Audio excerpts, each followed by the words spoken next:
Well, I want to thank everyone for taking time out from your schedules tonight to come and listen to our presentation. My name is Richard Bradley, and tonight our main speakers will be myself and my wife Diana. I wanted to let you know that we have handed out, you should have 3x5 cards. So during the night as we give the presentation, if you have a question, write it out on the card, and then there's two ushers. You guys want to stand up? There's one, and you can give it to them, and then they'll bring them forward at the end of the presentation, and we'll answer your questions for you. Following the presentation, I said we talked about that. If there are other questions that you have, you can also ask them afterwards, and what we can't answer, we'll try to get to you post online, okay? So thank you. So Fairmont is a beautiful city, as we all know that. It's our town, and it's our tax dollars. So tonight we want to talk a little bit about who we are, Citizens for a Strong Fairmont, what's our mission. Want to talk about the history of today's issues, the ideas survey, the local option sales tax, the engineering studies ×4, where we are today, what C4ASF, that's us, would do differently. And we have a call to action, then we have an open for question and answers. So who are we? Well, we're an informal group of concerned tax-paying citizens from all walks of life. We believe that government is accountable to its citizens. We support fiscal responsibility and a balanced budget. And we believe that city government should be understandable. So we look at our mission to inform citizens to focus on affordable, sustainable improvements to our city and to help develop viable long-term solutions for our community, because that means success for all of us. So let's take a look at some of our current issues. They're a product of our history. The Fairmont area lost 100 farms during the 1980s farm crisis. Many of you probably remember that time. We lost a generation. Most of the farms that failed were owned by 20 to 40-year-old families. Total, we lost 241 people from the county. In the 1990s, Fairmont also lost Railway Motors and Stokely, two major manufacturers. That's over 750 jobs. So that lost another 376 people. The reason there's a difference is because fortunately some of those people were able to find jobs in other businesses in town. And all the other businesses did everything they could to try to give them jobs or find jobs so we wouldn't lose them from our community. When we lost farms and jobs, we lost families and businesses. So, let's see, talked about that. Now let's look at this, understanding our problem. It's a fact. The city of Fairmont has to maintain its infrastructure. Our schools, our roads, and utilities are needed. The decreased population and businesses, less businesses have resulted in less taxable income. And that has led to increased tax stress on our remaining taxpayers and business. That's a financial law. I mean, we can't get away from that. So we know it's affordable, sustainable, long-term solutions for today and tomorrow. We want to bring in manufacturing with jobs and higher wage benefits, and other businesses will follow. Focus on rebuilding our recreational strengths, which are lakes, our parks, and our trails, and eliminate roadblocks to housing and economic development. We think these are important. We think these are foundational to the well-being of this town that will raise the economic wealth of the community. A rising tide raises all ships. If we can bring in higher paying wages with better jobs, it benefits the entire community. So the proposed community center. Now some people claim that it will resolve all the problems we face today. For 40 years before 2016, the citizens of Fairmont rejected the idea of bringing a community center to town by a large margin. The vast majority of the citizens recognized that it wasn't needed because the town already had so many wonderful amenities and activities. So why do it now? Let's look at this. It's not just about taxes, all right? Some people mistakenly believe that it is just about taxes. Well, it's not. we will present to you the other reasons why we believe the FACC proposed community should be opposed. The vast majority of citizens will recognize and appreciate these issues. So let's begin. Back in 2014, Project 1590 conducted an idea survey of what people would like to see in Fairmont. There were 1,327 idea submissions, and of those 1,327 idea submissions, only 7.69% mentioned or were in favor of a community center. So how did they get up with the idea of 50%? Well, in order to do that, they had to eliminate 1,247 ideas from the original survey to come up with their first secondary survey of 80 for people to choose from. The problem with something like that, from a statistician's perspective and statistical analysis, you've just eliminated all the weighting factor. It's all about frequency, and that's a huge factor when you're doing statistical analysis. So the assertion that more than 50% voted is actually based on erroneous data analysis. Good, bad, or indifferent, it was erroneous analysis. Now, there's another issue. It's called improper use. A ruling by the 7th U.S. District Court stated that if taxing entities want to use surveys as an aid for setting public taxing policy, they must be conducted according to certain criteria. They must be conducted by a third-party, independent organization hired by the governing body, must meet certain scientific standards that will demonstrate the survey's validity, and any survey used by a taxing authority must be independent, rigorous, and free from bias. So that was the U.S. 7th District Court, and we have a paper on that. You can look at it. It's called It Was Never the Number One Idea. And we have that online, and we have some on the back table that you can take with you. So let's look at the local option sales tax. Citing the idea survey as a driver for the proposal, the City Council adopted a resolution 2016-20 to present a sales tax referendum to fund recreational amenities, trails, and a regional wellness center with a 0.5% sales tax at a $15 to $20 million ceiling. By the time the proposal reached the citizens for a vote, the purpose of the referendum had gone through several adjustments. There's nothing wrong with that. That's part of the process. The November 16th general election ballot question read, for the purpose of funding recreational amenities, trails, and or a community center. It was for a half-cent sales tax for 25 years or $15 million. Now, the referendum lacked two requirements that are foundational to the voters' constitutional rights about taxation, which were later affirmed by the Minnesota Department of Revenue. First, it did not give taxpayers the option of choosing individual projects, e.g. recreational amenities, trails, or community center, which are all individual projects. It did not specify the amount of money from the sales tax revenue that would be devoted to each product category. We were left with the idea that, well, we got to vote all for nothing, and it's all for $15 million. After the 2016 general referendum vote, the Minnesota Department of Revenue deemed the language and or a community center to be vague. The final language of the local option sales tax reads this way: for the purpose of funding recreational amenities, trails, and a Fairmont community center.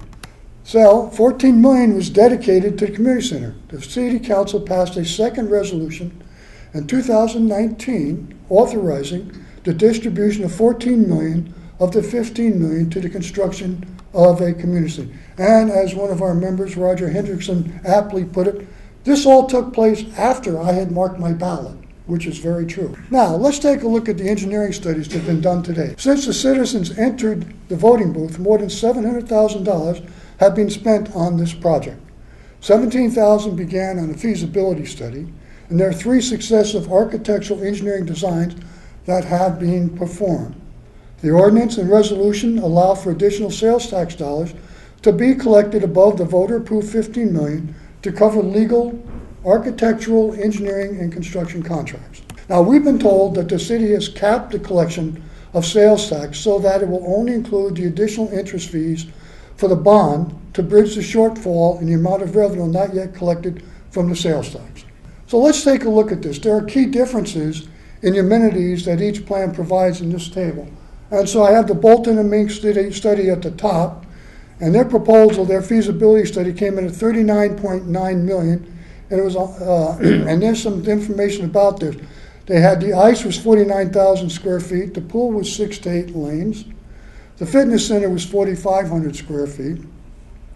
There are 3 to 4 courts for basketball, volleyball, pickleball, and the community center event space was 32,000 square feet with a commercial kitchen. Now keep in mind, that was a want. If we could have everything we wanted, this is what we would want. And so Bolton Mink is a very fine, excellent engineering firm. They said, tell us what you'd like, and we'll put together a proposal, and we think this is what it would cost. And that's fine. That's the purpose of a feasibility study. Now, the first study that actually came out, the actual first design, was the JLG RJM study in 2019. And that was for $36.1 million. It had 8 lanes. Ice was 42,000 square feet. Fitness was now 11,000 square feet. It had 3 courts, and a community event space. It shrunk down to 13,000 square feet, but it still had a commercial kitchen. So the next one was the 292 group, which was a 2-phase build in 2022. That was for $46.5 million. It had 3 lanes in the pool. It would require a second sales tax. Fitness was 9,600 square feet. It had 1 court and 1,900 square feet, and was catering only. There was no commercial kitchen. And then the last one, the most recent one that just came out, is the JLG RJM Phase 1, 2, and 3. There's now 3 phases, all right? 2023 would be $26.5 million. There's no ice in that phase. It has 6,221 square feet of fitness. It has 1 court and 1,370 square feet of catering only space. In 2025, the goal is to add on the ice for $25.9 million, all right? 37,000 square feet, that's 1 sheet of ice, okay? And then 2027, all right, that's $36.6 million for a second sheet of ice at 37,000 square feet, plus 10,600 square feet for fitness or another court. However that could be used, it's just extra space. It could be used for anything, a multi-purpose facility. Now, there are stark contrasts between these studies that have been completed to date. And particularly the issue that we all know about is the cost of construction continues to increase. So, for example, the Bolton Mink study back in 2016, which came in at a cost per square foot of $212. Then the JLG RGM study in 2019, that cost per square foot has now gone up to $296 per square foot. And then the third one, the 292 group, in 2022-2023, that's $507 a square foot. And then the fourth one, the first phase is $616 per square foot. The second phase will be $643, and the third phase will be $701. Now, how did I arrive at that?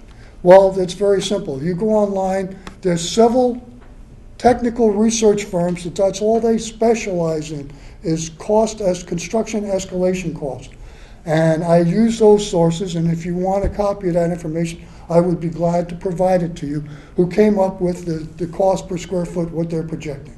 Now, the ongoing operations, they're not free, folks. So let's look at this.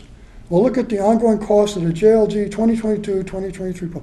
The average annual maintenance and is configured at 2.8% of construction cost. That's an industry standard, all right?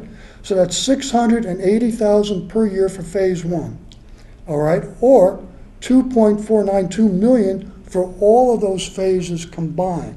Now, cost escalation, historical average annual inflation rate since 2000 is 2.67%, all right? But it's 3.35% since 1980. All costs will have to be adjusted upward to account for inflation over the 30-year operating life of the facility. And we have special, so then you have YMCA membership fees. They're projecting $600 per person, which is going to amount to, they need the memberships to account for 50% of their income, all right? And they would that would really need to be 2,100 members, but they're projecting 1,400 in 4 years. All right, and then you have special classes, and they said somewhere between $25 to $175 per class. And fundraising, they've talked about fundraising, approximately $1.02 million for the next 5 years. And that's a combination of the different types of funds that they're going to be doing to raise money. So I want to look at this for a second. I want to do a comparison, just for your sake. Financial contribution to Fairmont. Fitness centers versus YMCA community center. So the current fitness centers in town have between 2,800 and 3,000 members. The YMCA is projecting between 700 and 1,400.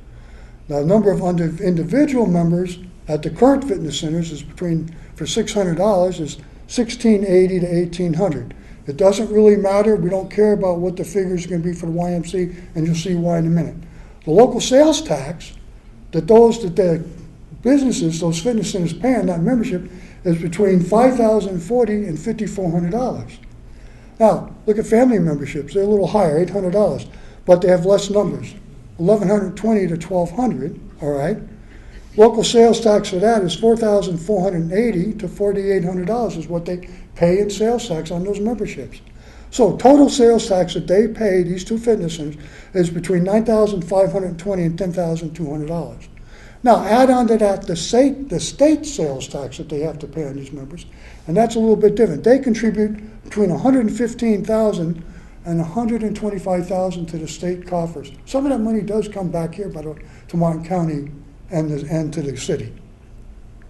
Property taxes combined, they pay $31,000. So their total sales taxes, their total taxes that they pay, as you can see, is $156,000 to $166,000. What is the YMCA contributing? Zero. They're tax-free. They don't have to pay a penny. All right? I want you to think about that. So what does this cost per membership, those taxes? That means their memberships, all right, on an annual basis, they have to add $52 to $59 to cover those costs per member. So I just wanted you to have that information so you can think about that. Now let's take another look at something totally different. Let's look at comparison costs, startup costs per employee. So I compared fast food restaurants to the fitness centers to the YMCA. So let's look at startup costs. A fast food restaurant is between $1.6 and $3.2 million. The fitness centers, I talked to the owners because they're remodeling existing facilities, is $1.5 to $2.5 million. And the YMCA, as you know, it's going to be $26.5 million.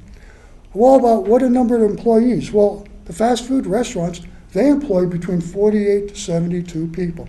Yeah, granted, they're minimum wage, but they employ those people. The fitness centers, 6 to 15 people, all right? YMCA, somewhere between 20 and 40 people is what they're projecting, all right? So what's the cost per employee? So for a fast food restaurant, it's $22,000 to $67,000. For a fitness center, it's $100,000 to $417,000. And for YMCA, it's going to be $663,000 to $1.325 million per employee. So you have to ask yourself, if you were a businessman, what makes sense to you? Where are you going to put your money for your quickest and best return on your investment? Now let's look at one other factor. We call this fitness saturation. All right, the current fitness clubs, Cutting Edge and Live Fit, like I said, they have between 2,800 and 3,000 members. Now, the national average for saturation in the United States is 21%. 21% of the population exercise on a regular basis, 3 to 5 times a week. All right? So, now I have a figure up here that says Fairmont plus 7-mile radius. Total number that they can draw from is 14,733 people. Now, why 7-mile radius? Well, that's a good question, and I'll talk to you why that is. That is actually a generous distance. In a market study performed in 2017 by Distillery, which is a national market analytics group of more than 7.5 million people who use fitness centers or YMCAs, the title is "This is probably why you're skipping the gym." They determined that the maximum distance people are willing to travel to regularly exercise, meaning 5 days per week, was 3.7 miles. They further discovered that the frequency of fitness drops off to just once per month when the travel distance exceeds 5.1 miles. And their findings correlate well with the data from Planet Fitness, one of the largest fitness organizations in the United States. Their regular members travel a distance of just 3.2 miles. So you got to see, so we're giving them a 7-mile distance. We're being generous, all right, in that. So what happens? The current fitness clubs, well, their saturation level is 19 to 20.4%, all right? But at the 7-mile radius, it's 25.2 to 27% for 3.7 miles. So the 19 to 20.2 is just for Fairmont, all right? Now, the YMCA is projecting 1,400 people, which means for Fairmont, they got to get an additional 9.5% or 12.6% at 3.7 miles. So I asked the question, where is the YMCA Community Center going to get an additional 9.5 to 12.6% for fitness? It's not going to happen, folks, without what? Cannibalizing from the existing fitness centers. Because you're not going to get 80-plus-year-old people. If they're not doing it now, they're not going to do it then. So you got to look at this, and you got to get that into consideration. At what cost do we want to do this? So you have to look at what does the YMCA bring to Fairmont? At the same time, what do our fitness centers bring to Fairmont? And what do our charitable organizations? And as you know, we've done research. We have well over 100 organizations in this town to provide all kinds of benefits to our community. All right? What is the difference between these two groups as far as amenities? Is it a huge difference, or is there just one or two different things? Is it worth investing $26.5 million for one or two things that maybe if we spent the time talking to our charitable organizations or to our fitness centers, maybe they could include or would upgrade for? Stop and think of what's the wise use of taxpayer dollars. Is it worth the cost? Is it worth the risk to lose what we already have? Because it's bringing in a 600-pound gorilla, all right, that's going to want to come around and solicit taxpayer dollars, taxpayer money, taxpayer income, business income, all right, for fundraising. Well, you know our charitable organizations rely on that money. So is there a better use of our tax dollars? That's what we're saying. That's what we're asking. Are we being wise with this whole situation? We believe the answer is absolutely yes to a better use question. We believe there's a better use for that money. So another question we have to look at is, well, where's the RFP? The Fairmont Area Community Center Foundation appears to be running this $26 to $46 million project. Did they win a request for proposal from the city? The answer is no. All right? The city never issued an RFP for the design of the community center. That's a crucial issue, folks. The Minnesota statutes require that any project exceeding $175,000 must follow the competitive bidding process of the Uniform Municipal Contracting Laws. Yet in May 2023, the city signed a memorandum of intent to turn over the project and taxpayer funds to the FACCF without issuing an RFP for the design. Well, how's that going to work? How come they get an exception? Why? All right? So, I'm going to turn this over to my wife. She's going to talk briefly about the tax finance plan, and then I'm going to come back and finish it up. Hi, my name is Diana Bradley, and I'm a transactional paralegal. I worked for 20 years in the oil industry doing mergers and acquisitions, and now I work in the healthcare industry. And so one of the interesting things to me in all of this is, what's the financial plan? What are we doing? And so I wanted you to see, when we started this in 2016, it was a really simple concept. The taxpayers would pour their cash into the city in the sales tax. The city of Fairmont would collect $15 million, and it would be poured down into three areas: the recreational amenities, a trail system, and the community center. In 2019, the community center finance plan got a little bit more interesting. The taxpayers' cash of $15 million over here on the left would be augmented by a bridge loan because they wanted to build a community center before they had all the money in. $1 billion was going to be dedicated to recreational amenities and trails. $14 million pouring down into the new community center, and Mayo Clinic would donate the land to the city of Fairmont. On the right-hand side, and throughout this presentation, you'll see that blue is taxpayer money, purple is land, green is the donor money. So on the right-hand side, the donors are donating $6 million. Those are the people who really love our town and want to do some good for us. And they would donate it to the Fairmont Area Community Center, which would pour it on down into the new building.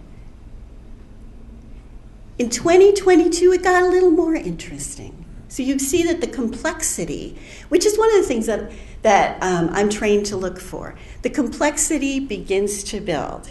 So the Fairmont Area Community Center Foundation is now going to be the recipient of the land. They would be the landowner. They would bring in $6 million in green donor money. The taxpayer cash would go on down in blue through the city.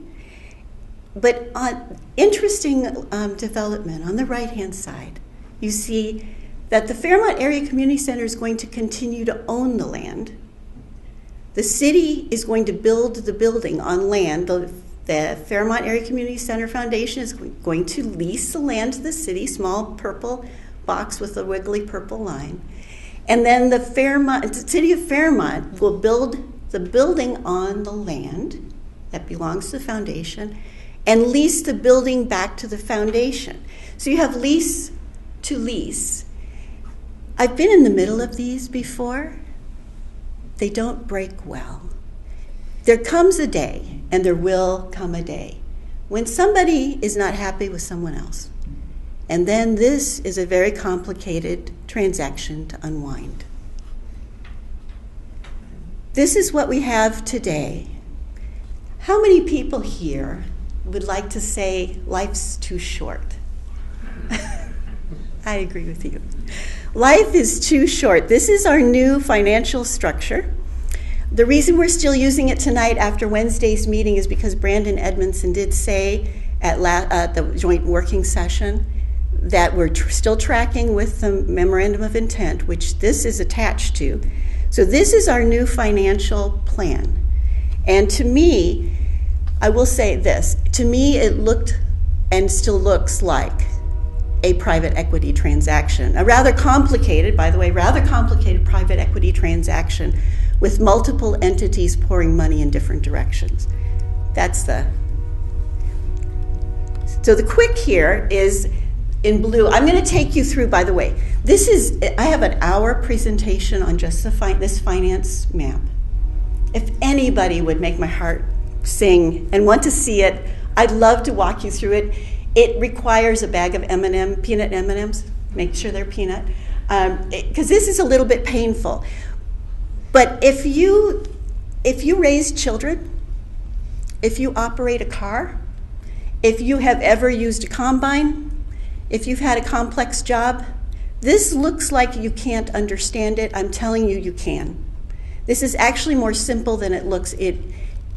We map these, unfortunately I'm one of the we map these to make them look more complex than they really are. We're going to walk through this real quickly, and at the end of it you're going to say, oh, I get it.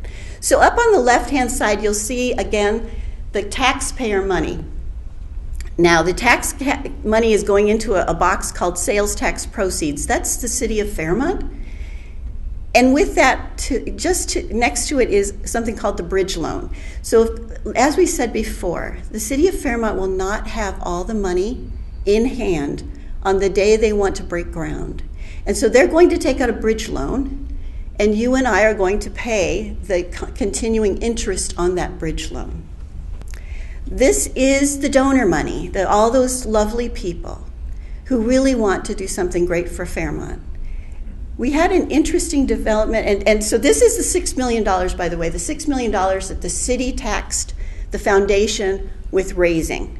These are almost entirely pledges to date. There's only $120,000 in cash in the bank. And because of that, one of the developments Wednesday night at the joint working session is that the donors' money will go into the charitable funds, the $6 million, but alongside of it, the foundation stated that they would also need a bridge loan. So there will be now 2 bridge loans. We didn't know that before. So now we have 2 bridge loans going down, and you'll see that the blue money, the taxpayer money, and the green money, the donor money, both pour down into something called the leverage lender, which is the Fairmont Area Community Center Foundation. So now they're holding the taxpayer money and the donor money. This is the tax credit investor on your right in red. There's the foundation is going after, and the city are going after something called the new market tax credit. Now, a couple of weeks ago, maybe a little more than a month ago, there was a statement in city council meeting, I believe it was, that the new market tax credit is a national organization. It is only a national organization to the extent that the federal government is a national organization.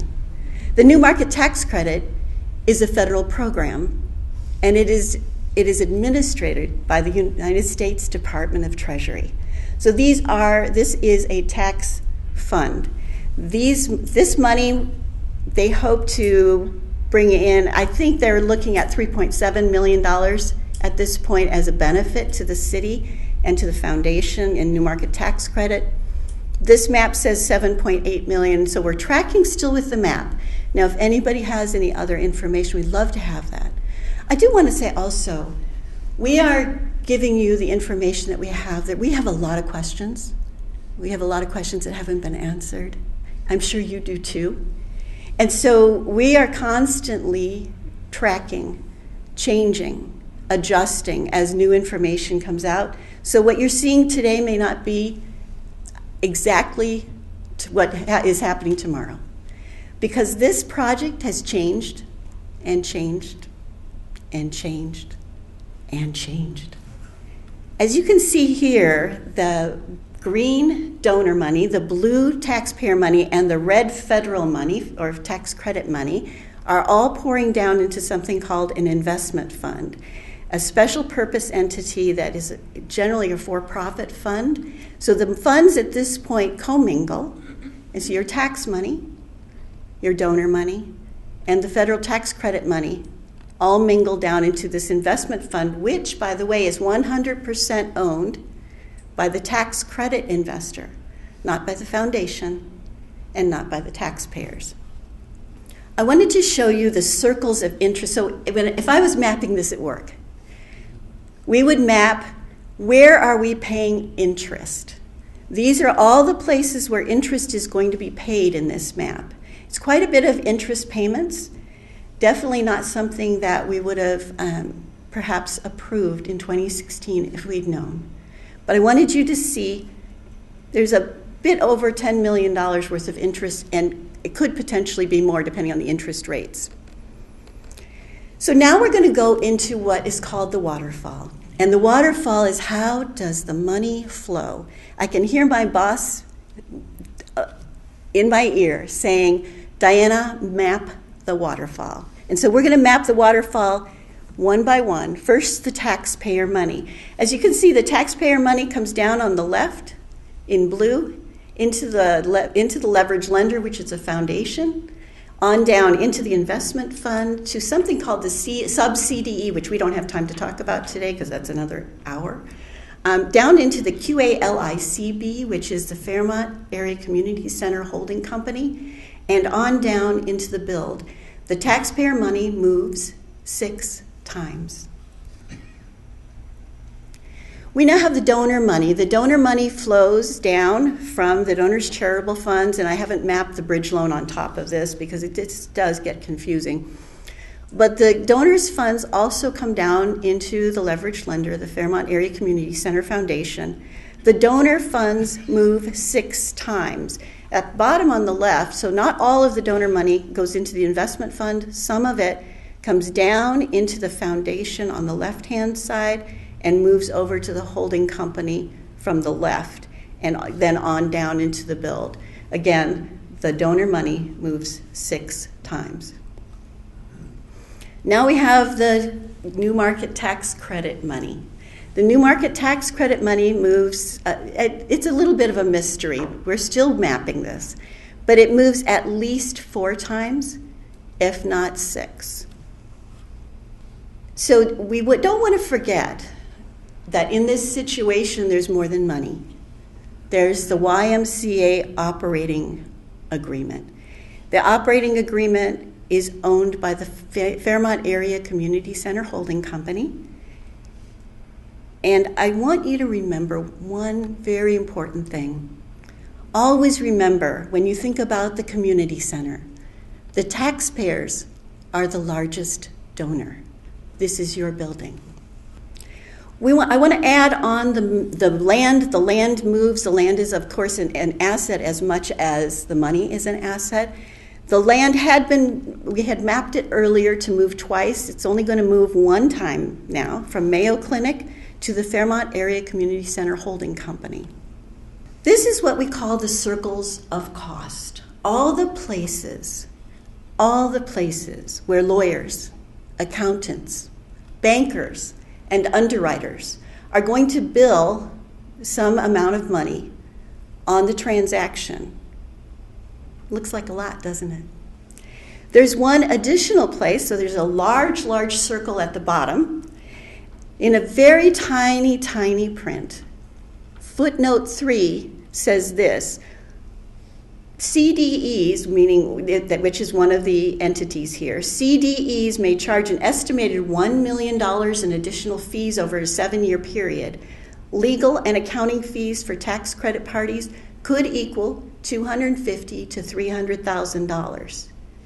And so I want to repeat, this is where lawyers, accountants, bankers, and underwriters have some interest in this transaction. There's some trailing financial liabilities here. We always map trailing financial liabilities. I didn't want to get into every single one of them, but let's pull out a couple. The tax credit investor is owed some money, $7.8 million according to this map. That may have changed.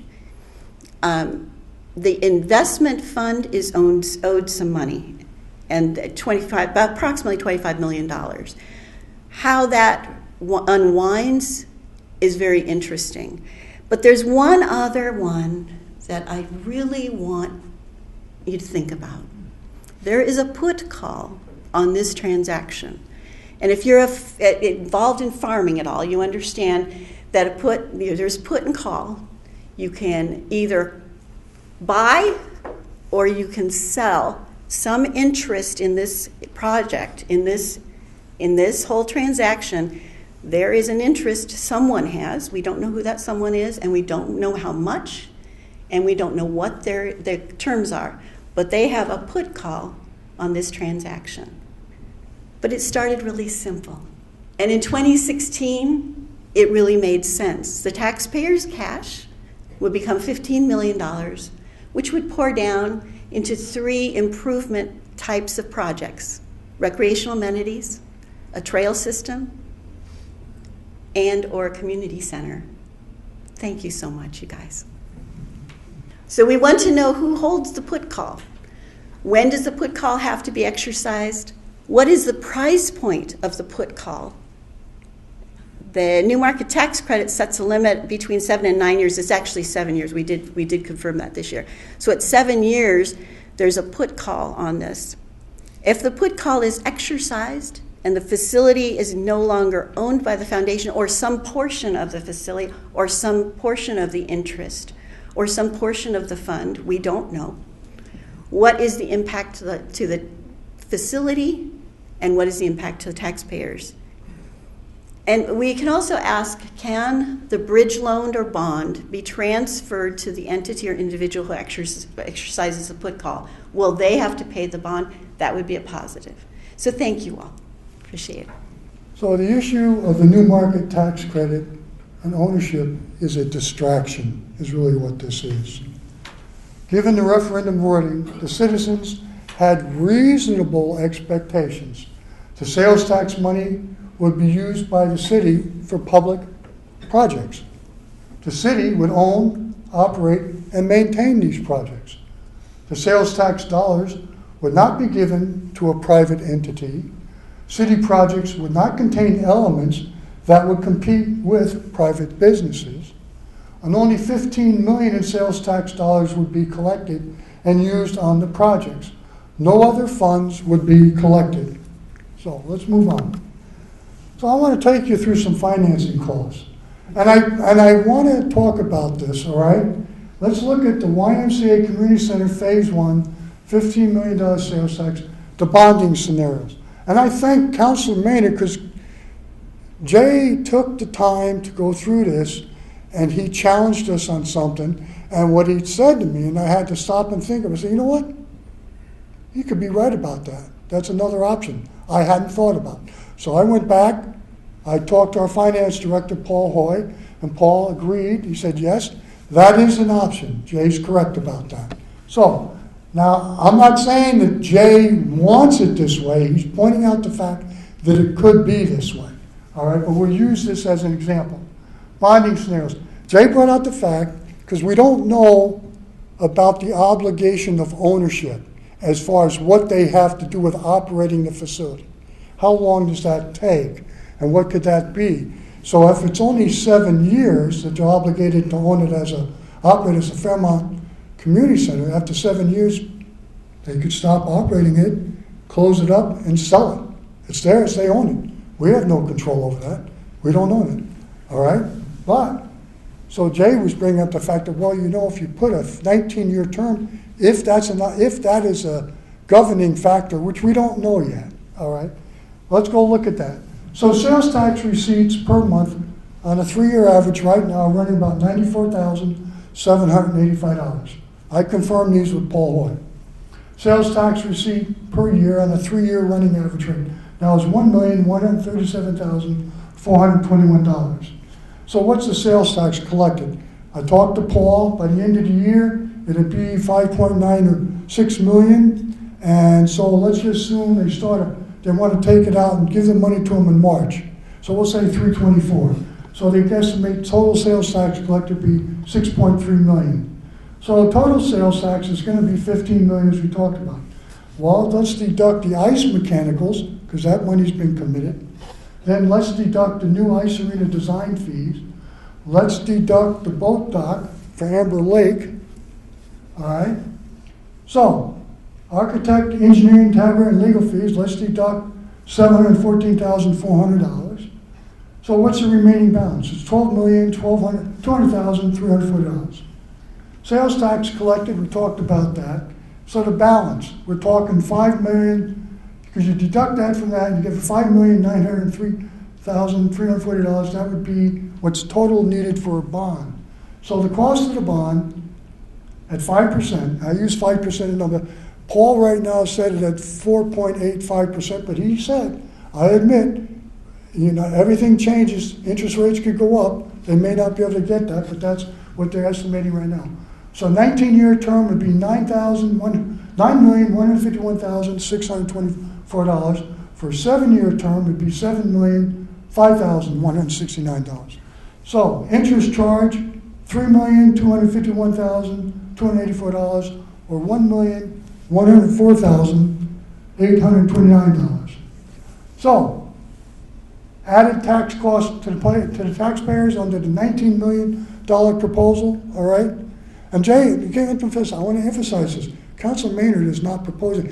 Council Maynard just brought this to our attention that this is a possibility we have to consider as far as controlling how long they operate this as a facility, as a community center. So the total cost would be $2.1 million extra under that versus a $7 million. And that difference amounts to basically $438 per household. All right, so you got that information. And the city, as we know, they state now, it's not something that was stated in the beginning, it wasn't stated for several years afterwards. They don't want to own or operate the YMCA Community Center. Their proposal is to have the city turn over the $14 million to the FACC and its holding company to construct, own, and operate the facility. If the city agrees to the FACC TAP proposal, the following contract stipulations we believe must be put in place. This is what we would like to see. Otherwise, we believe this amounts to misappropriation of taxpayer funds as represented in the original resolutions and referendum. So what are we talking about? Well, we would like the FACC must operate the constructed facility as a YMCA community center for not less than 20 years. If the FACCF cannot sustain the operation of the facility as a YMCA community center, then the property and the building must be deeded back to the city. The city can then sell the building at fair market price or to the highest bidder. The proceeds from the sale must be placed in a fund for projects, trails, lakes, and parks. And the FACC funding of $6+ million, we believe, should remain with the facility. They don't get a refund because it was a philanthropic donation and a not-for-profit business investment. Thank you. Now, let's look at some other costs. This is phase 2, I want to emphasize. So I talked to Paul about this because I started doing some number crunching. I said, wait a minute, the number's don't add up. So I went to Paul, and I asked Paul to help me with this, and he said, you're right, you're correct, this is an issue. So, talking 2025, all right? Committed to ISO in phase 2, $20 million. Sales tax receipts, they're not going to change, folks. If anything, if we have 2 sales taxes running at the same time, they have to divvy the money up. And it's not like a double. You don't, if you get 0.5% and then you go to 1%, you don't get the same income. You get less because more people say, I'm not buying at Fairmont. I'm going to go elsewhere because it costs too much. So, but we'll assume that it's going to stay the same. All right? So right away, $20 million, they're going to do it right away as a bond. So balance committed, $20 million. Bond loan cost at 30 years is $36.48 million. Now, we'll come back to this. I want to come back to this, why we're going to do this. Bond loan cost, 35, it's supposed to be 25 years, not 30 years. 35.08 million, the interest cost is 15 million. The monthly payment on that is 116,000. All right, we talked about the monthly payment. The monthly balance, that means they're short. They're short. There's not enough revenue coming in to pay the monthly bond. They're short by $22,000 per month.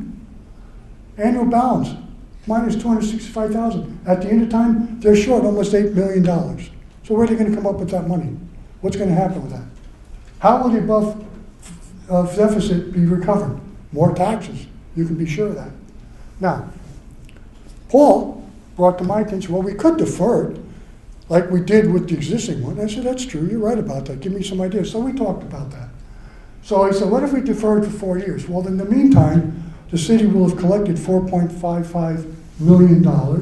You take that from the $20 million, you're up at $15.45 million. That would be your bond. So now the bond cost is 25 years. Sorry about that. It'd be $28.18 million. All right. So that brings it. There it is, 27.098. Interest cost. We talked about that. Now they have an actual surplus.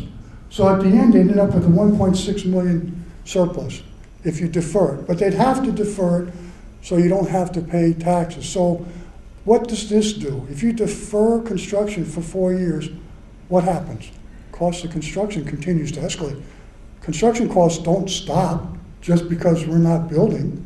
4 years, that's going to add a significant cost to the construction of the building. Phase 1 sales tax. Look at total cost of taxpayers. It's $14 million. The bonding is $3.25 million. The phase 2 sales tax is, I've got the $20 million or the $15.45 if they deferred. The bond financing, we got that.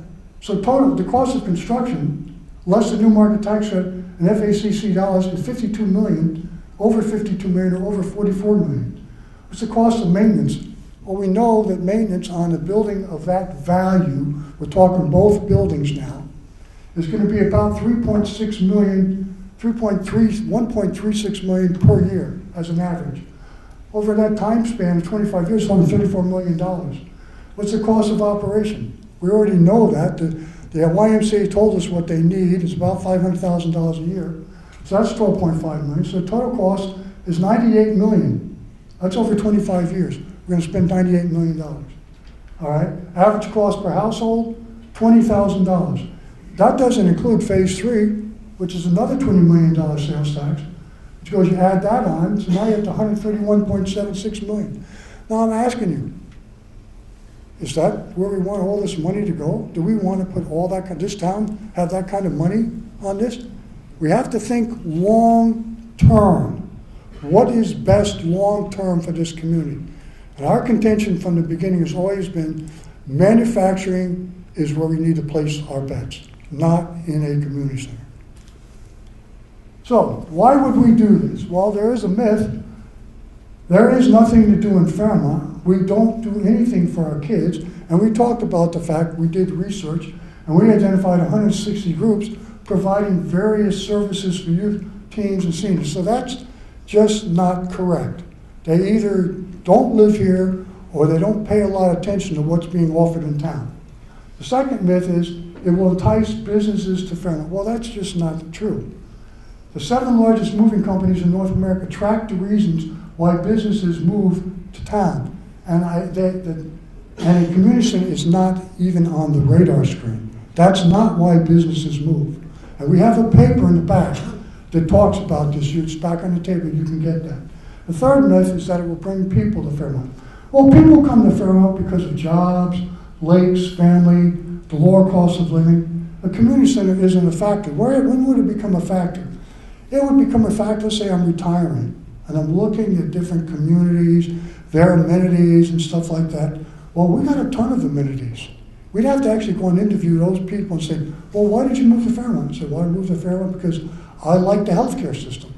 If you're in a senior citizen, they're not moving here for a community center. They're going to be moving because maybe they like the healthcare system.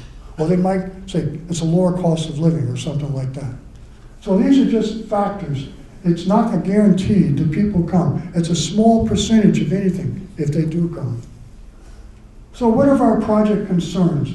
Well, government competition with the private sector. This facility will directly compete with existing fitness centers. And the project is very expensive, currently at a minimum of $507 per square foot.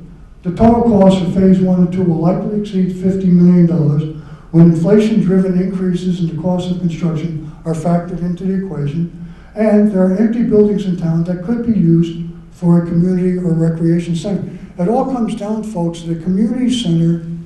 One size does not fit all. It's many different things that a community center can be. The Bolton and Mink study, for example, when you actually study and look at, say, well, that's not necessarily a community center. It's a full-blown athletics center, athletics and convention center with the stuff they have. All right, that would be wonderful, but at what cost? Why we don't want hidden taxes? Roads, we've already know that we're looking at a significant cost to upgrade our road system in Fairmont, between $200 and $400 million. Sewers, we're talking $12 million. Electric power station, the transformers are looking at $12 million. The water quality, what are we going to do to improve the water quality? How much is that going to cost us? We have options for that, but it could cost a lot of money. Park repairs and upgrades. Jail, we're looking at $30 to $50 million for that.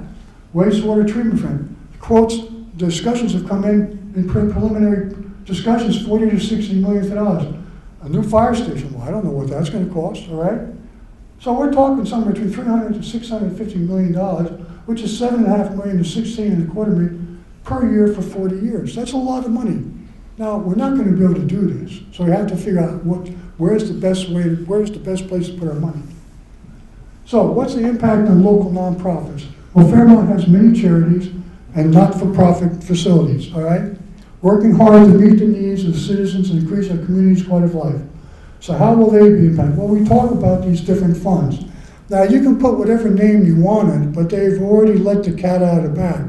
We're basically talking $1.02 million in fundraising per year. I don't care if you say it's the YMCA. I don't care if you say it's the Fairmont Area Community Center Foundation.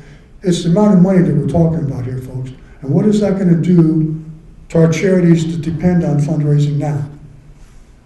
So, recent developments, we talked about this in the past, that earlier this year, Tegra was unwilling to agree to standard errors and omissions language in its contract with the city, and they walked away from the project. That's an unusual move. They demanded that the city take all the liability for the facilities. The attorney was totally perplexed about this. They said to me, in 30 years, we have never seen that action taken by anybody. They were shocked. So, according to the 922 Signal, the FACCF has hired Tegra back. And that's fine, that's their prerogative. They can do whatever they want when it comes to that. If they're going to pay the price for it, So the FACC recently asked the city to break its contract. Now, let's talk about that. They asked, all right? The 922 Sentinel stated the FAC had canceled the contract. However, the city has not taken. That was erroneously printed in the paper. The city's never taken any action like that. All right? Cross Anderson won the original bid in an RFP and spent probably $75,000 to maybe as much as $150,000 on that project, which the city would have had to reimburse. But to the credit of our city, administration, and Cross Anderson, they sat down together and they've worked out a plan where it's not going to cost the city anything to do this. That's a good thing. That's great. They should be commended for that. Both sides on that. So we feel that the project at $46.5 million is not affordable. At $507 per square foot, $26.5 million. The other one is $20 million. Is going to require new sales tax, which you all are going to vote on in the 2024 election. So you got to think about that. If you want that, just think about the long-term implications. All right? We don't think it is sustainable at $1.7 million per year in dues. All right? So we're talking $680,000 a year in maintenance, $1.02 a year in fundraising, $600 per person in membership. It's not free. I can't tell you the number of people who come up and said to us, "Oh, we're for it because it's free." Where did they come up with that idea that it's free? There's nothing free in this land, in this country, folks. You got to pay for it. So, no long-term viability. Currently, no determination has been made as to the length of time that the FACCF must keep the facility operating as a community center. We don't know. Any legal, which is state or federal requirements relating to the length of time must be determined before the city council signs any agreement to turn over the project. I hope the city council doesn't just sign this away. I hope that the contracts have stipulations in them. The city then needs to inform the public and solicit their input regarding this issue. If we want to have transparent government, they need to let the citizens know what they're thinking of doing. So what outcome? What are the people of Fairmont getting? Well, we're getting no land, and we're getting no building. All right, so you go through all those costs, and you can see at the bottom it's $29.22 million over 9 years at $3.25 million per year. We end up with nothing, but we're putting in $14 million. But we don't get anything at the end. Or we don't own it, or anything. So let's talk briefly about other ones that are closing. You've all heard this. We're not going to spend a lot of time on this. This happens every day. Another YMCA is closing. In fact, the director of the YMCA up in Minneapolis was quoted in the paper saying, "Yeah, we realized that the gym and swim model just isn't working." Well, guess what we have here? A gym and swim is what this is. So what would we do differently? We have a challenge. Council Maynard asked us the question, for those of you who are against the proposed community center, what would you do differently? And we've answered that question. We'll just review some of that and give you some updates. Well, we'd like to see lake water quality improved. We recommend of that money, take $2 million, all right, to trigger an $8 million grant from the federal government to clean up our lakes. This would give us a total of $10 million for lake quality improvements. The lakes are our most critical natural resource because it is from them that we get our drinking water. Fairmont is one of only a handful of communities that uses surface water for drinking. We need to clean up the lakes. And there are grants available. The DNR has made us aware of this.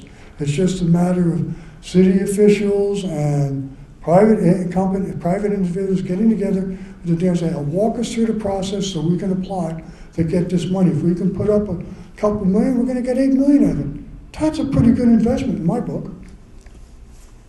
Trails and parks. We recommended putting $1 million for repairs and upgrades to our trails. Then $2.3 million to complete the proposed upgrades to Gomswood Park. This is what I'm saying is this is sales tax dollars that we're spending, that we could spend. Now, you don't have to spend extra money. If this is an alternate use of the $15 million we're recommending. We talked about the community center that we recommended. Many of you have seen these drawings. You saw what we wanted to do at the Southern Minnesota Education Campus to remodel this building, all right? $2.9 million. Originally it was $1.6 million. We've upgraded it. We made some different additions and modifications. We're looking at $2.9 million, which includes many of the proposed upgrades that the former city administrator was recommending be done to the building, which amounted to about, I forget the exact amount what it was, but she had it in there. We want to add all that together. So you can see we were going to remodel gymnasium at the main floor, which is currently occupied by UHD. You know, at some point they may decide to move out. They may decide to move to a new facility. That's dependent. There will be a online training and computer gaming room. We talked about the commons room remodel. Now, let me talk to you about this. We gave the presentation. Immediately following our presentation, council manager was just a citizen at that time. Here's what Jay had to say about that. Good evening, Mayor, Council. I'm Jay Maynard, Can you 1831 hear that? Oakwood. And I would encourage the council and the citizens of Fairmont to carefully look over the proposal that was just submitted by Citizens for a Strong Fairmont. Can't get any higher. The proposal has had a lot of work put into it in generating or in making a proposal for a community center that the community can afford, and can afford not only to build and set up, but also to run for the long term. In addition, that the proposal goes out of its way to include a much broader cross-section of the people of Fairmont than those that would use a swimming pool and an ice hockey rink and a field house. All at a lower cost. Soon after being elected to the city council, council manager made the statement that the SMEC building proposal was not viable. I don't know what changed. I never had Jay explain to me what happened. It was a statement, and I just like, well, why? This is what we've gotten from various people in administration and the council. It's not viable, but they don't tell us why. They won't sit down. We've asked them to sit down and explain to us why. Why isn't it viable? We even had a city council member who suggested, well, why don't we remodel the SMEC building into a condominium complex? Well, if you can remodel the SMEC building into a condominium complex, why the heck can't you remodel it into a community center? What's the difference? Aquatic pool, all right? We have two phases, a diving pool for future, and then we want to cover them. And we got the latest cost estimates from the manufacturer. They've sent us the engineering calculations, and that's been approximately $1.4 million to enclose the lap pool at the aquatic center for year-round use, all right? We're currently exploring this technology with the manufacturer to determine its viability and potential costs. We have more data that we're still collecting. When I get all this data together, I sat down with the new interim city administrator, Jeff, and I'm going to send this all to Jeff, and he's going to go through it, and he's going to evaluate his staff and come back and see if it's a viable option. It's an idea, folks. It's an idea. If it's not viable, I do expect them to give me solid engineering reasons why it's not viable. So this is what one of them looks like inside that's covered. And this is just a sampling of the ones they've put up and how long they've been up, operating fine. So, and they all use northern climates. These are mostly Canada. They have far more worse climates than we have here. So far we have estimated cost of manufacture, an 80-foot wide by 100-foot long steel frame enclosure, $638,000. Installation is $330,000. HVAC is to be determined. We estimate that around $125,000 to $150,000. Restrooms to be determined. We're thinking putting in new restrooms close to this. You could put a tunnel from this all the way across to where the restrooms are. But that's a long haul. That's like 200 feet. I don't think people are going to be wanting to walk through a tunnel that's enclosed in the middle of the wintertime, all right? Even if it is blowing air through there. So we're thinking about coming up with a design for restrooms next to the facility. And then shipping, it only costs $3,125 to ship everything to the site. So total costs are talking $1.27 million to $1.32 million to build this and cover this. And on top of that, the way it's set up, they're putting one other piece to put it together for us. They have an automated system that retracts two of the walls on opposite ends. So in the summertime, they retract the walls, they come right up, they fold up, and you can get nice fresh air blowing through the facility, and that would be a nice thing to have. So that concludes our presentation. If you've got any questions, you can send your cards up here. So thank you guys, I appreciate it. I'm going to move on to a second presentation, and my apologies about this. I want to talk to you briefly about the Fairmont Taxpayers Coalition for Government Transparency. Now, the founder is Mark Ossenfort. He's unable to attend tonight's meeting due to personal family issues, so he called me and says, would you mind doing the presentation? And I'm like, really? Because this is Mark's baby, all right? He knows this thing inside out. I don't spend that much time on it, so I'm going to give you my layman's hokey attempt to present Mark's material. But Mark insisted that if you have questions afterwards, you can contact him at his phone number or at mark@mcfitness@hotmail.com. So let's talk about this. So the mission is to promote transparency in the use of public tax revenue and assets by the city of Fairmont. And there's a disclaimer, information and videos in this presentation have come from public websites and the fair use notices at the end of this presentation. So the coalition is concerned about a problematic trend in Fairmont City Council. What was said versus what is done. The taxpayers are investing millions of dollars and deserve to understand the project. Claim, we're not here to compete. We've all talked about seeing that already. Fairmont Fitness today, cutting edge, they have 80,000 square feet of fitness. YMCA, there's different plans, you see them, all right? And so you can see our fitness facilities have a huge amount of space, all right? So where we started, Project 1590, we presented a multifaceted community center.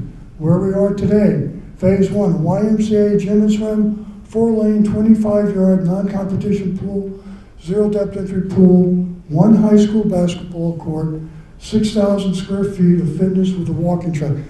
All right, you got to combine. Fitness is not just weights. It's weights, it's cardio, it's walking. It's more than just weights. All right? The FACC Community Center Plan, they will own the facility tax-free. A YMCA operates the programs tax-free. What are the obligations for the length of time that the FACC must operate the facility? And this is all made possible by who? Fairmont's taxpayers, the largest donor. It is Monday, April 11th, 2022. It's 5:30 p.m. and we are in the City Hall Council Chambers. The whole purpose of the Fairmont Area Community Foundation is to fulfill two things that were in your original resolution passed by the City Council. The first was to raise the private funds needed to contribute to the cost of constructing a facility. Currently, we have $4.5 million of pledges to that effect. The second purpose of the Fairmont Area Community Center was to potentially be the operating entity, which the council said they didn't want to operate. And so this is an attempt to make a permanent foundation that could be funded over time that would actually take care of maintenance, operations, and functionality. Well, that's what we've been told, all right? 2019 resolution, city requirements, the FACC raised $6 million in private donation. City does not want to operate the facility. Well, guess what, folks? That was never mentioned in the original resolution that we voted on. If you want to change the rules in the middle of the game, of the ball game, then all parties must be involved in that decision. You don't get to just unilaterally make changes after you've made representations to the taxpayers. The YMCA will be the operating facility. No RFP was conducted for the operation of the facility. It's not about the structure. What comes first is what does the community need, and they're going to be here talking about that programming and focusing on that first. It's not a build it first and they'll come. It really is going to be a dialogue of what does the community want for programming, and that programming can help then drive operational cost and income. Again, what we've been told. So the claims, it's not about the structure. It's based on what the community center wants and needs. It's not a build it first and they will come project. The Fairmont Area Community Center Foundation has entered into a consulting agreement with the YMCA, and it is the first time the YMCA actually will have a physical presence here in the city. That work is underway, and we hope to have a larger work session with all of you to go through what we're seeing, to have your input, particularly as you all decide what should or shouldn't be built in the community center, which is the city's determination. So where is the YMCA? What was said versus what was done? And who is making the decisions? Here's what I really want you to understand is the YMCA is an organization based on programs. We don't need a facility. We can do our programs in the parks. We could do them on Main Street. We could do them anywhere. Our programs are designed to work with people where they're at. It's nice to have a facility for sure, but we don't need it. It's hard to do childcare, of course, with a facility. It could run a little wild if there's no fences. But we do certainly childcare is a big thing. The YMCA is the largest organizational provider of childcare in the United States. In Forest City, every day, it's a community of 4,200 people. We care for anywhere between 150 and 170 kids. So it's huge. Childcare is a huge and important part of our operation in Forest City.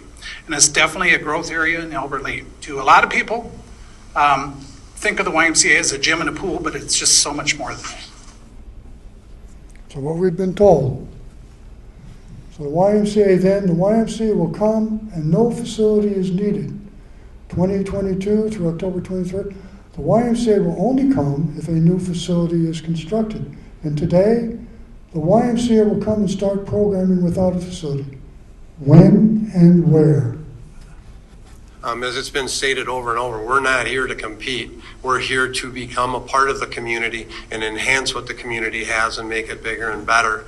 You know, they talked a little bit about a couple of the other Ys that have gone under. If you look at some of their models, they incurred huge debt because they owned the building. This is a case where we're coming in and we're operating the building. We're operating it through the Fairmont Area Community Center Foundation, who is making the operational agreements with you guys. We will work with them and ensure that there's no discrepancies there. But again, not having a building debt, not having that overhead cost really allows to get going and hit the ground running and moving forward. And again, you got to remember, we're a collaborative. We'll work with everybody. What we have been told. What are they saying? Not here to compete. They must get donations, partner with other organizations, must be willing to give up a portion of their revenue. Independence from city operational control, an independent foundation that can hold and receive donations, and build an endowment to support and maintain the facility. I have a question on the building. So according to the community center website, it says that the city of Fairmont is going to take care of the building and property upkeep. But my understanding is there's no cost to the city. I just want to clarify that. I'd like to have clarification too. We haven't been able to even have a meeting to discuss that. Our view is that our goal would be operations are all covered by the YMCA. What's unclear is, for example, snow removal on the parking lot. We don't know where the city stands. We suspect where some of you stand. Those are the things we'd walk through. The other is on a traditional YMCA or community center structure. I think it would be true with ICE. Often rooftop is maintained by city with the sinking fund. But again, I want to point out we're trying to create a $2 million endowment, which had we done that, we wouldn't be talking about fixing the ice. But anyway, we have a $2 million endowment. We're trying to deal with that.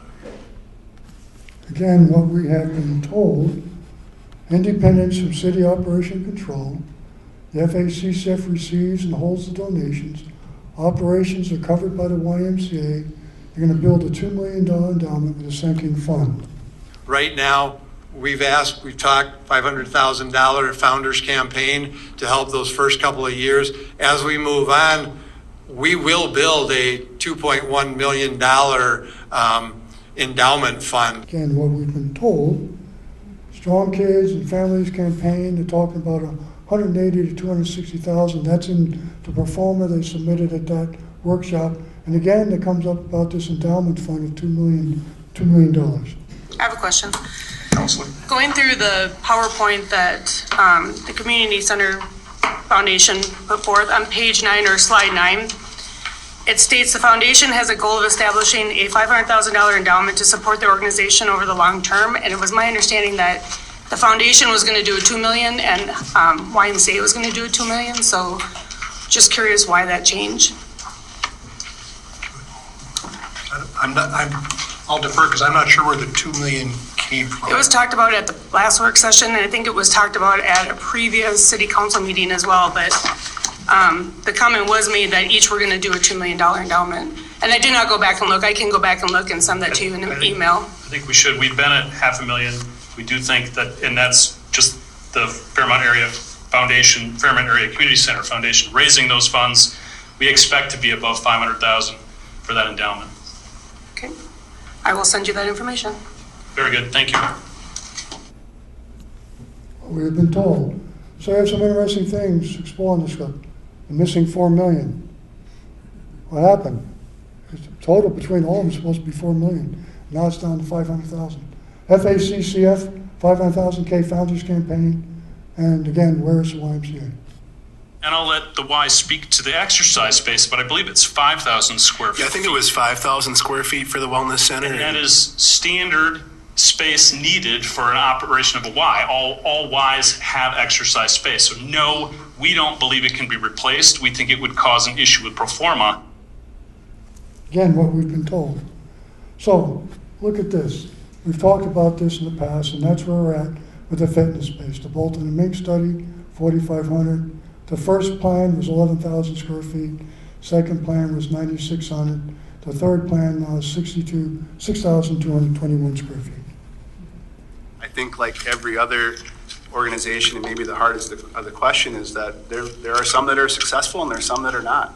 YMCAs that are out there behaving as a gym and swim are not being successful because that membership has gone down, and in many cases it isn't coming back. We know that folks are out there doing things at home with things like Peloton and Mirror, and so it's really affected the membership model, and we have to find other ways to generate revenue. So yeah, there's going to be it's been a hard time for YMCAs and for many businesses and nonprofits.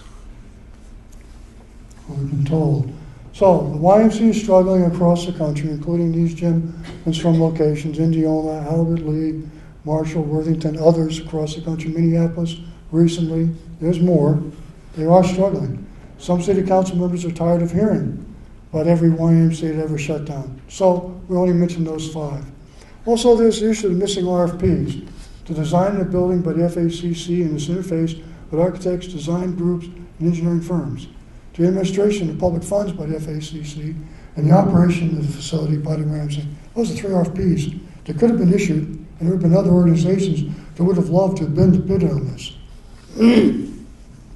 City Council actions, April 11th, 2022 memorandum, no RFP for operations. June 12th, 2023, memorandum of intent, no RFP for granting the $12 million to own the community center.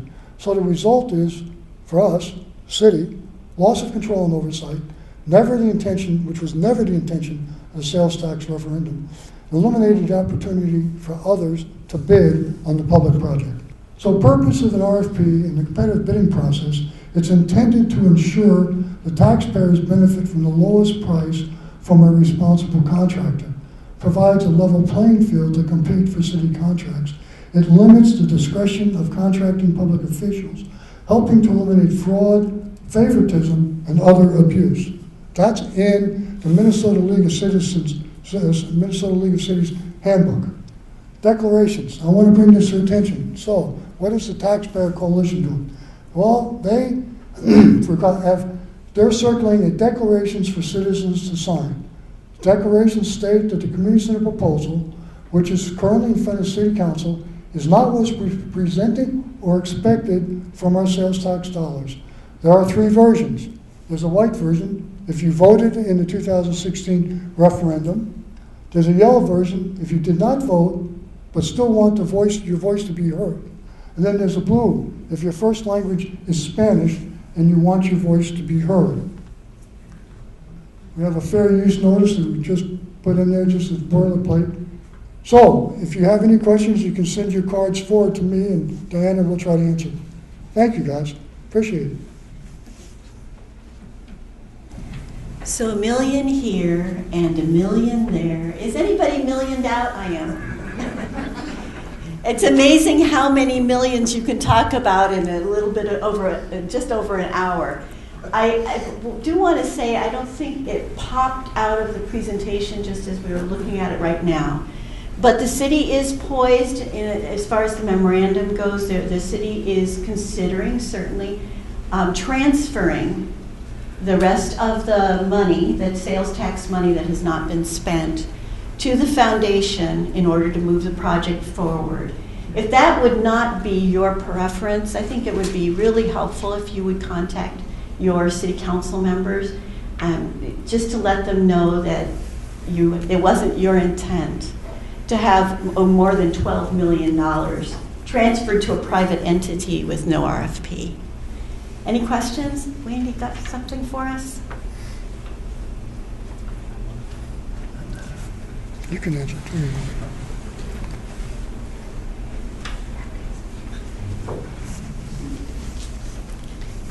Well, here's a good one. Why did Mayo give the land to the foundation and not to the city? Why isn't the land part of the foundation's financial gift? That is a question I don't know the answer to. I think that there has been a comment in a couple of the work sessions that there are a lot of work being done behind the scenes. I'm sure that's part of it. But you know what we'll do is, if it's okay with you all, we'll send this note up to the city council, right? Yeah. We can, and just ask the question, because I think it's a great question. I wish I thought of it. Any other questions? Any other cards? Any other cards? Anybody have? We had a couple of interesting questions at the Opera House. So one of the questions was about the high school parking. Was there going to be sufficient parking? I think the new design shows quite a bit of parking. How that's impacted by the ice is a little bit, out of our realm yet. I don't think we have the actual dimensions of the building, just drawings. But it's certainly a possibility that overflow parking would just naturally roll over to the city, or to this high school. And we also have had questions about the ambulance and the ambulance being right next to the building. Would the ambulance driving out have impact with pedestrians with little children? Something to consider. These are all questions we'd like to ask, see the answers to. Is there anything else? You guys are amazing. Thank you so much. Thank you, guys. And Appreciate it. if you have any questions, Citizens for a Strong Fairmont is on the web. You can drop a question out into the email address that's on the site. Oh, Charles.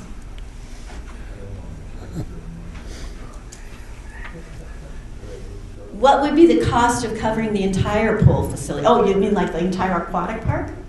So this is an interesting thing. We have a pool, and we have a really good pool. So covering the pool was a technology that is really it's really matured, and that can be done. The question of covering the entire aquatic park is interesting. We'll have to take a look at that. You have a bigger vision than I do. It could be done. It's certainly something to consider, but that is a huge area. It would probably exponentially raise the cost. There's a lot of engineering issues that would come involved in that. You have to get city engineering involved. That'd be the kind of thing you toss over the fence to someone like Bolton and Mink and say, help. The manufacturer has a ton of engineering experience in building huge structures, but that's a huge span.